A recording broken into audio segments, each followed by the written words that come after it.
त्यहाँ अगाडि दुईटा कलरको ब्याकग्राउन्ड छ हैन, ग्रीन र रेड है।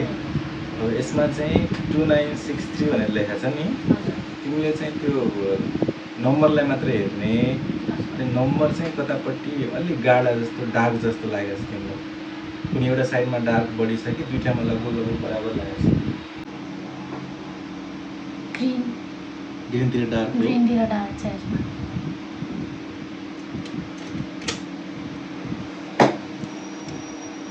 अहिले दुईटै साइड यो टेस्टलाई चाहिँ ड्युओक्रोम टेस्ट भन्छ, अल्सो नोन एज रेड ग्रीन टेस्ट। यो टेस्ट चाहिँ किन गरिन्छ भन्दाखेरि जस्तो अब हाम्रो आँखामा हैन चस्माको नम्बर सुन्नु भएको छ तपाईँले, माइनस प्लसहरू हैन। यसमा चाहिँ दुईटा खालको कम्पोनेन्ट हुन्छ कि कहिले पनि। एउटा भनेको चाहिँ स्फेयर भनेर हुन्छ, अर्को भनेको चाहिँ सिलिन्डर भनेर हुन्छ है। स्फेयर नम्बर हामीले जुन दिइरहेछौँ, अब त्यो नम्बर चाहिँ पर्फेक्टली एक्युरेट छ कि छैन त, मैले बढी दिएँ कि मैले कम दिएँ कि हैन, ठिक्क दिएँ, कसरी थाहा पाउने त हो। यही अब स्फेयरलाई रिफाइन गर्ने, एक्ज्याक्ट एक्युरेट दिने टेस्टलाई चाहिँ ड्युओक्रोम भनिन्छ है। अब सपोज चस्मा लाउने मान्छे माइनसवाला छ हैन, अब माइनसवालाको केसमा चाहिँ के हुन्छ भन्दाखेरि ग्रिनमा डार्कर देखियो भने चाहिँ त्यो माइनस नम्बर बढी भयो भन्ने बुझिन्छ। त्यसै गरी रेडमा डार्क देखियो भने माइनस नम्बर पुगेको छैन है भनेर बुझिन्छ।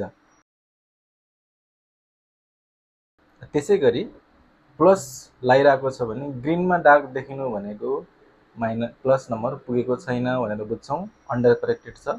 र रेडमा डार्क देखियो भने प्लस नम्बर बढी भएको छ, ओभर करेक्टेड भएको छ भनेर बुझ्छौँ है।